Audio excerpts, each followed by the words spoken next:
You're listening to Top Dollar, a podcast focused on giving people meaningful knowledge in the financial world. My name is Andrew Eisel alongside Wesley Young, and we are your co-hosts, providing you with our insights on trades you should consider, financial news, and everything in between. Thanks for tuning in.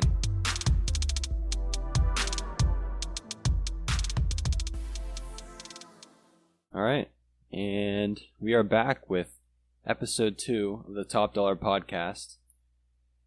We were pretty surprised, I'd say, that we were pretty well received for our first episode. And to be honest, I didn't know if we'd even ever do a second episode, or I didn't think we'd ever start an Instagram, or let alone, what did we get, 300 some views? Yeah, we're at 300 plus views right now, which is, I think that's awesome for our first. Yeah, me too. First for sure. Episode. So I'm more relaxed. That's for sure. Yeah. Last episode I was like stiff as a board, so I'm trying to, it's more comfortable this time. Yep.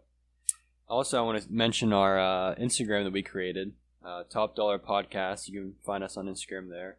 We will be posting up to date information about the market on the story and stuff, and then information about when we are uploading podcasts. Yeah. Speaking of uploads. We are going to upload every Sunday, and we're going to incorporate some weekday specials where we do either live interviews or if we have another person on set talking. Yeah, we're also planning of inviting people onto the show in the future as well. And if you were looking forward to the Dick Young interview, we unfortunately couldn't get him on the show. Yeah, he's a little busy right now, but as with anybody is right now who owns a business during this time, I'd say. You are definitely going to be stacked with work, and if we do get him on, though, we'll let you know on the Instagram. So make sure to follow us there. Yeah. So to kind of wrap up this intro, we are just excited from the amount of response we got, a positive response, and so positive. I was actually walking down the street with my dad and my neighbor Dom. He was cutting the grass. He had earbuds in. I said, "What?" I waved to him. I said, "What? Take those out." He's like, "What?" I was like, "What do you?" He's like, "Why are you interrupting me?" I was like, "What do you mean?" He's like, "I'm listening to something." I said, "What are you listening to?" He goes, "Top Dollar, episode 1." I was like, right. "Oh, that's all right." That's right, I was like, "That's all right." You keep listening. Put that back in. Put that back in. That's fine.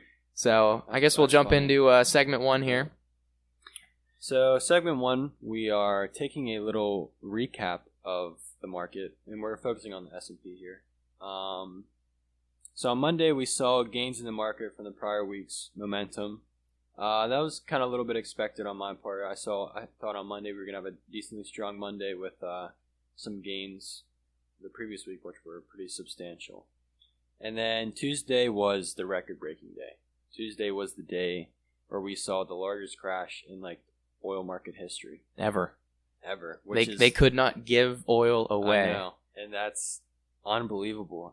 So because of this, I believe now that all of the oil reserves are filled up completely. They have to be. Oil is negative. I think it reached what, negative $37 a barrel. So for the May contract, it was negative. Yeah, like what you said, negative 37, which is, that's obviously unheard of. And the funny thing is I'm sitting there looking at the market, and it was really negative that day. I think S&P was down 3% that day, and I kept looking at the oil, and it just negative 10%, negative 15%, negative 40%, negative, and it just kept going down. And then it hits zero, and you're like, can't go any further, can it? There has to be an error here somewhere.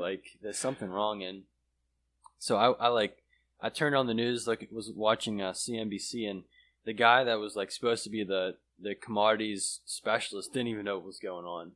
He's like, there's no explanation here. People should be buying at this price and blah blah. And he was saying stuff, even with there's not going to be any change in demand anytime soon. Gas is so cheap, but if you're filling your tank up, where are you going? Where are you driving? They put the specialist on here to explain to people what's going on, the common. And he's at a loss for words. Exactly. So that's definitely something that is a little bit shocking. And I think we kind of joke around about this, but I think that there are some serious companies that aren't going to be able to recover from this oil crash, which is for sure. Mm-hmm. Although the rest of the week fared all right for the S&P.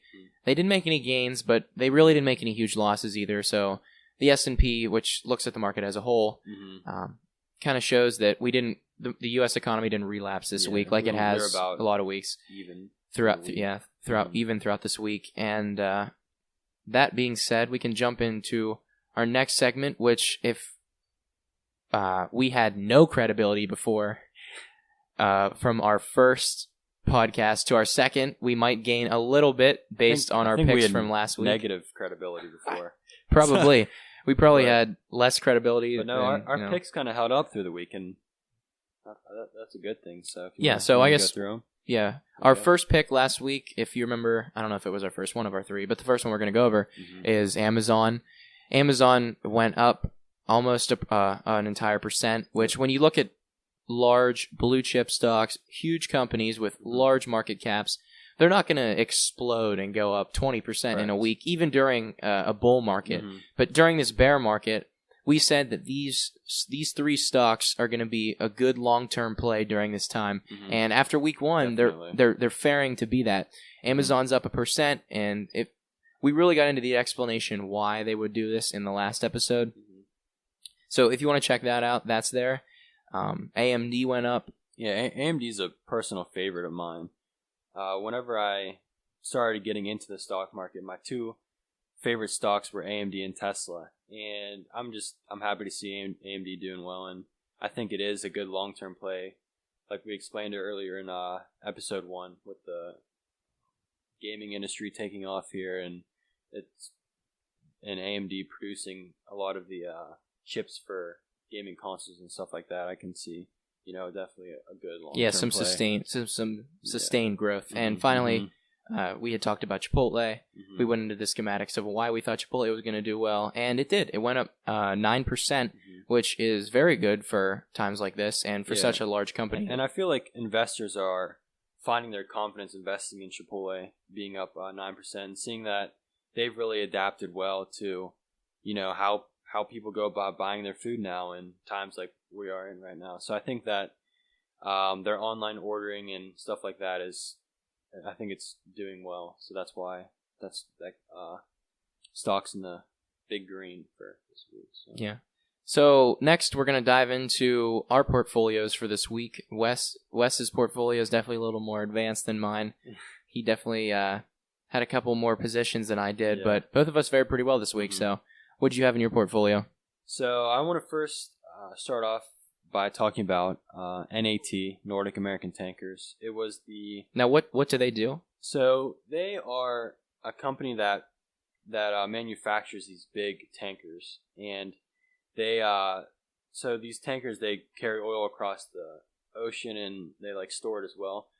Storage, that's probably a big thing. So that's and so with NAT, I was reading articles about, where are they going to store this oil? The oil storages are starting to fill up. And I was looking to tankers, and I was reading this article as well. And they said that tankers have a potential to store large amounts of this excess oil and could possibly result in some profits for investors.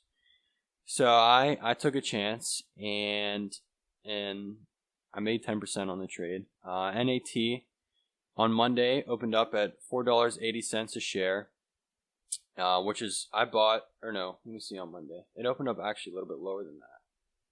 I think on Monday it opened up at $4.10.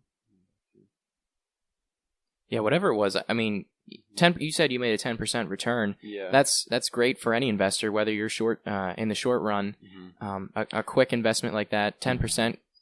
Really, no matter how much you put in or how you look at it, that's a very positive. Yeah. So on Monday, it opened up at $4.15 a share, and this was already in the green from the previous Friday.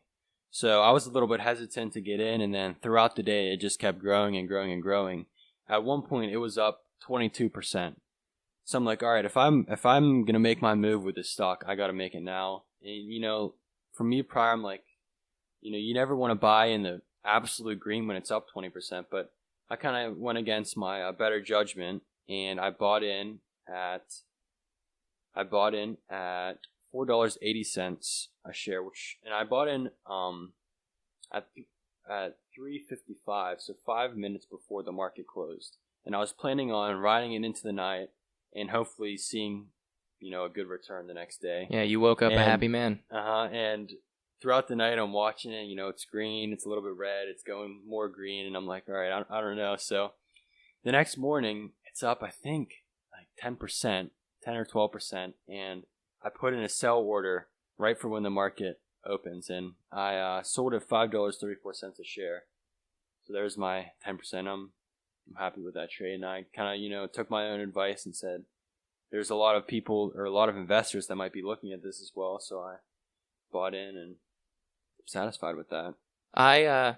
This is kind of an oxymoron, but I went the riskier route, but played it conservative, if there is such a thing. Yeah. I also went with my gut. I invested in my Buster Boom pick, Inovio, the pharmaceutical company, and they exploded this week, which we'll get into a little bit later when we talk about that. But I got in Inovio at market close on Friday at around $8, okay.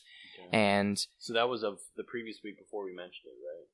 Yeah. Okay. Yeah, I was already looking at Inovio, and when we filmed it, I figured I'll make it my Buster Boom because that truly is what it is. Mm-hmm. And I agree. It had went up to $14 at the end of the week, and so you're probably thinking that's up an exponential amount of money. But the way I played it is once I made about a 10% return in one day, I sold. Could I have made 25%, 25, plus, even 50% more than what I did? Yes. Mm-hmm. But with a pharmaceutical, you don't know whether it's going to open up the next day and crash. They're extremely volatile. So what did that stock ended up, what percent throughout 1 week, wasn't it? This week it was up 76%. Yeah. So I blew your Buster Boom pick out of the water. That's, yeah. We'll talk about that later. I'm not as happy with my pick as he has with his. I'm very happy with mine. But the rest of my portfolio was taken up by BTC, Bitcoin. It was up 7%, but I do not have enough money in my Coinbase account to really make any bit of a difference in my total, I guess you could say, net worth. From week to week, I'm not going to see any huge returns like I did in Inovio by having a little bit of money in Bitcoin.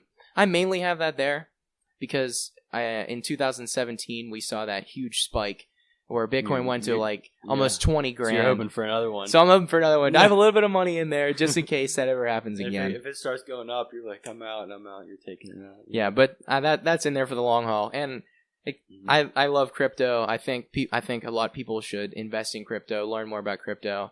So yeah, I've never really looked into crypto a whole lot. I know it's like pretty complicated with some of the stuff, but it's definitely worth looking. We'll throw that in on another episode, maybe. Maybe we'll do a deep dive in crypto another episode. So currently I bought into the S&P with the ETF that I mentioned in episode 1, SPXL. That's the 3 times bull market one? Yeah, it's the leverage one, stuff like that. So I bought in at a little bit of a higher price than I would have liked. I bought it at $33.50 a share, and right now it's at like $33.20 or $33.30. So I'm down a little bit, but I was planning on buying in and hoping for a little bit of a rally in the market next week, and then if I see maybe a 5% or 6%, I'm probably gonna move the cash then and liquidate that stock. But yeah, so kind of see how it works. Quick recap of that. Mm-hmm. Really, the S&P, if you look at it by the numbers, it did go down this week, and the stocks that we picked had went up and succeeded. Mm-hmm.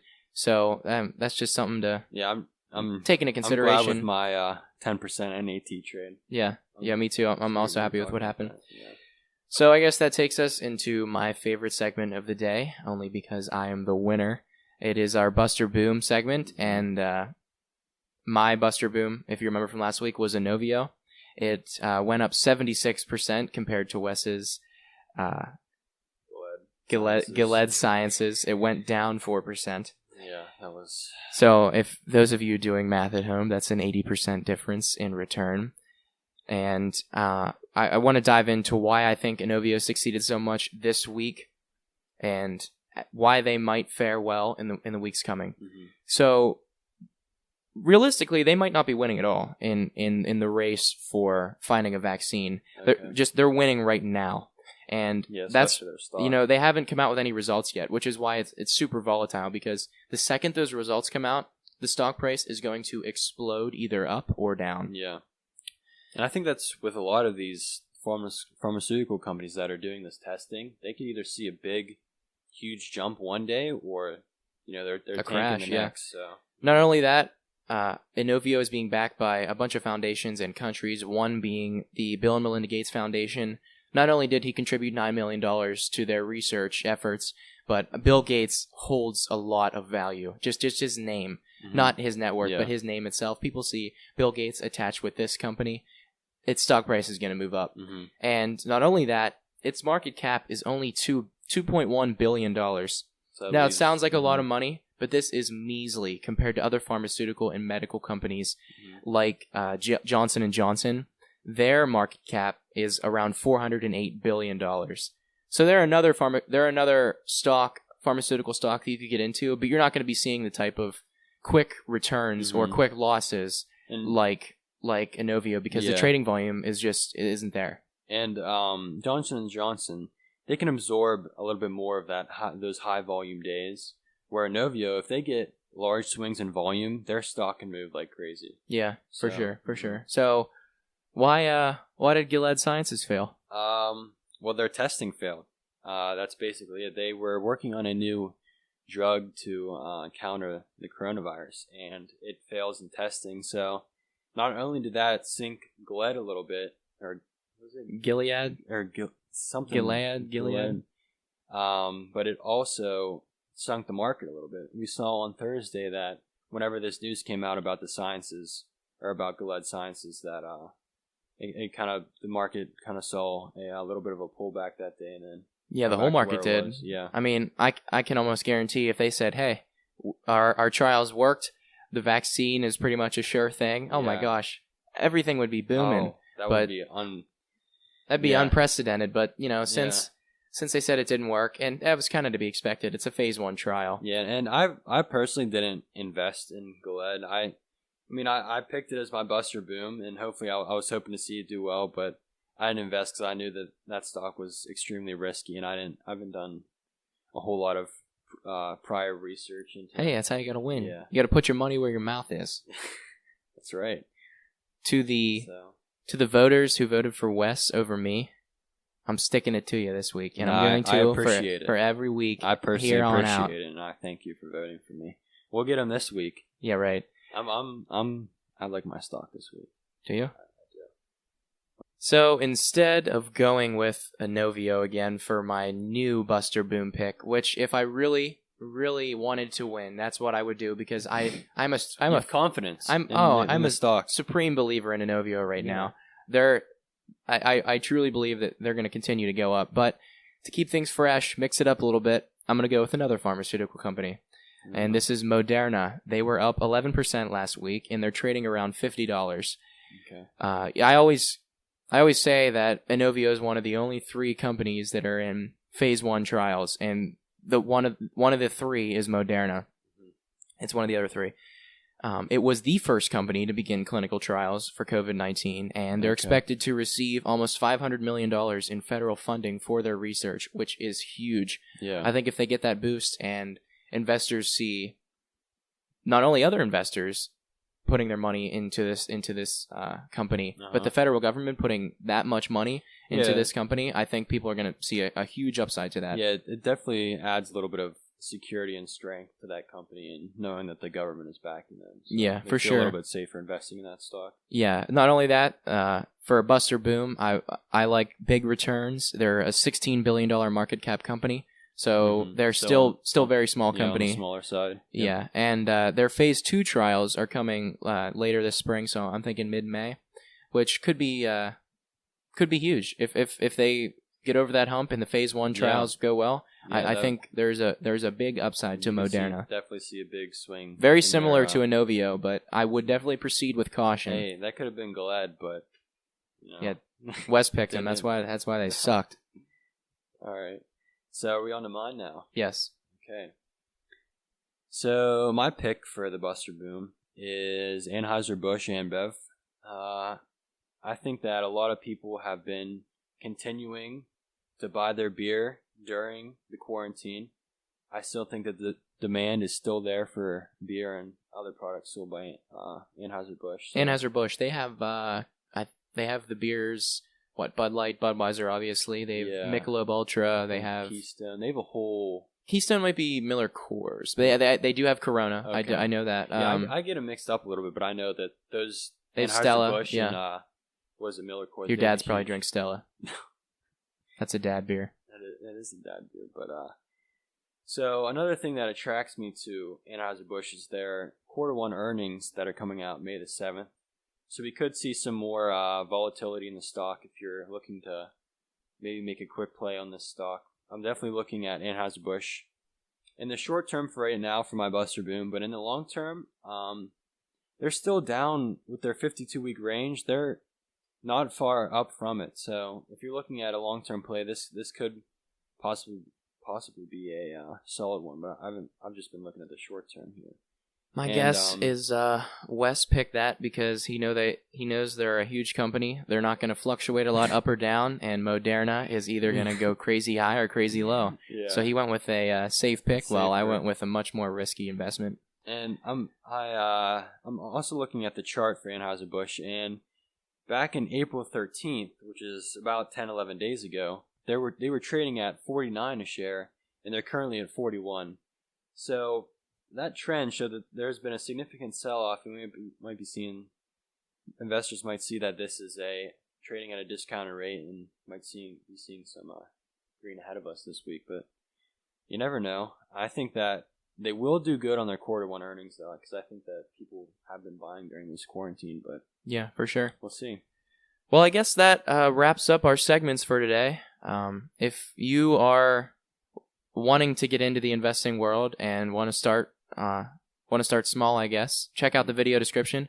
There's a link to get started on Robinhood, and if you use that link, you will get one free stock. I think they say there's like a 1 in 200 chance you could get Apple or the Apple stock or something, which is what, $200 some right there. Yeah. I think you got to wait 30 trading days before you can cash it out, but a couple free dollars, get right into the trading world. You might hold it for 30 days and it might go up, and you're looking good. Yeah. So you can get jump started in the trading world there, and we thank you for tuning in to episode 2. And so next Sunday we're planning on episode 3. So yeah, and here on out for Sundays after that. Don't forget to follow the Instagram. We'll have updates for new content, whether it be some stories following the Buster Boom picks, or maybe it's an announcement for a weekday special that we might have, or just other financial news. Yep, that is important. So, all right. Thank you guys for tuning in. Thank you very much.